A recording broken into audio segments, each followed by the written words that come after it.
எடப்பாடி கேட்ட கேள்விக்கு மூணாவது மனசு கேள்விக்கு விஜய் மேல எங்கேயும் முழிக்கிறாரு. எடப்பாடி ஐயா பேசுறதுக்கு பழனிசாமி பேசுறது சட்டசபையில் அவர் தான் கலக்கிட்டு இருக்காரு. எதிர்கட்சி தலைவர் கூட கலக்குறது இல்ல, எடப்பாடி ஐயா தான் கலக்கிட்டு இருக்காரு. என்னமே குறு கேள்வி கேட்கறது அவரு தான். பேக் முழிக்கிறாங்க. அதுக்கு நம்ம ஒன்று சொன்னா அவர் ஒன்று சொல்றாரு. ஆதவர்ஜனம், குஷி ஆனந்த் என்ன பேசுற 3 பேர் பேசுறாங்க டிவி கேல. மிச்சம் யாரும் எதுக்கு பேசவே மாட்டாங்க. எடப்பாடி மாதிரி சட்டசபையில் கலக்கிறது யாரும் கிடையாது. ஓகே, அவர் மூத்த தலைவர், அவர் அரசியல் கரைச்சு குடிச்சவர். ஓகேவா, அவர் மாதிரிலாம் அவர் பேசல நம்பர் 1. எதா இருந்தாலும் நியாயத்தை பேசுறாரு. இப்ப கூட இந்த சுட்டு கொண்டாங்களே அதுல கூட இவர் தான் தமிழ்நாடு சுட்டு கொண்டாங்க. அது கூட எடுத்து அவர் தான் சட்டசபையில கொண்டு வந்தாரு.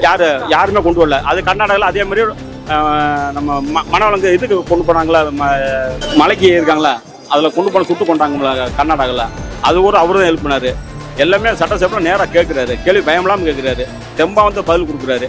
நேற்று கூட வெளிநடப்பு நடிச்சாங்க. இவர் தமிழுக்காக போராடுறாரு. அவங்க கிண்டல கேலியா சிரிக்கிறாங்க. யார் எம்எல்ஏ டிவி ஆளுங்க கிண்டல் கேலியா சிரிக்கிறாங்க.